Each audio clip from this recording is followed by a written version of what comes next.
Hello, I'm Matt and welcome to Badger Workshop. This project is going to be a bit of a new approach for me. Normally I have something I want or need to make and get on with it. This time I have a technique I want to try and I've actually designed a simple little project around it. I could just practice the technique on scraps of wood, but for me that's not very satisfying. I need to actually make something. So you saw those little bottles at the beginning. I can make a little rack or stand for them to go in as a little crafty decorative thing. I don't want or need one, but I'm sure I can pass it off to someone at some kind of Christmas or birthday. Great thing about being based at a pub is you can get empty bottles all the time. These are some Fever Tree ones, which is very nice in a gin and tonic, but also they have a nice little tree logo embossed on them.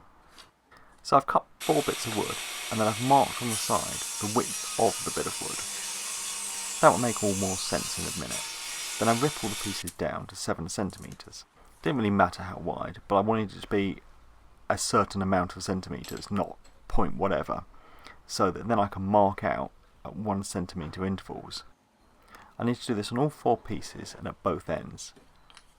Then I use this little dovetail saddle to join up the dots.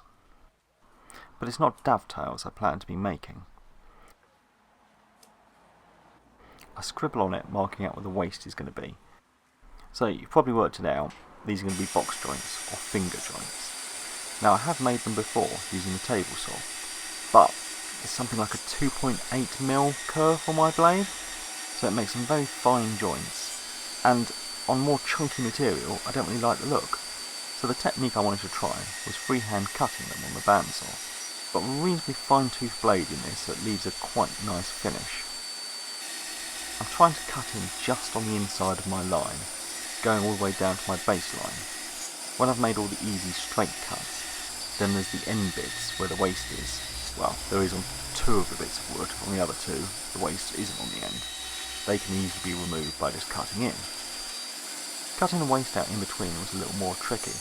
I could have used a chisel, but I wanted to do it all on the bandsaw. So, at an angle, I cut down to 1 corner.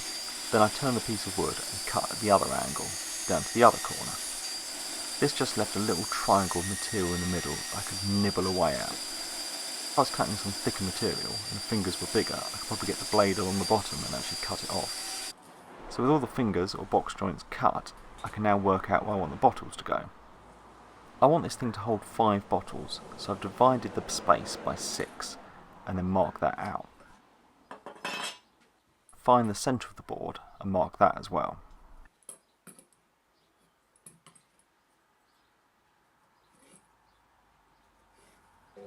I can now drill some holes for the bottle next to go through. I'm using a hole saw quite a bit bigger than the next of the actual bottles to give me plenty of wiggle room.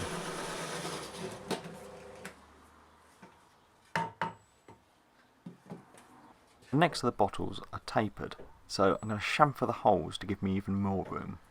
I was going to set my router up on the table for this, and then thought I can just clamp that in the vise and that will probably work, and it actually worked really well. I never understood why some people have collections of 6 different routers, until I got a router myself and realised the time it takes to change between functions. Now I feel I could really use a couple more myself. When this is all put together, it can be hard to get the sander in between. So, I'm going to give it all a sand down first. I did have a kind of a test fit first, but some of the joints were quite tight and I didn't want to bash them in, for fear of them not coming apart again. So I get some glue in the joints, which takes quite a lot of time to actually get it in the little gaps. Then the fingers can be slid together, and if needed, a few taps with the mallet for a little persuasion.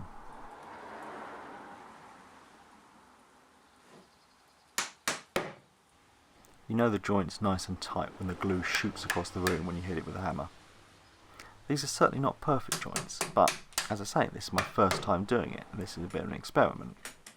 Somehow I managed to lose the clip of me applying some finish to it, but you get the idea. So, I learnt that it can be done. I just need a bigger project to use it on now. Thanks for watching, and please subscribe for more videos.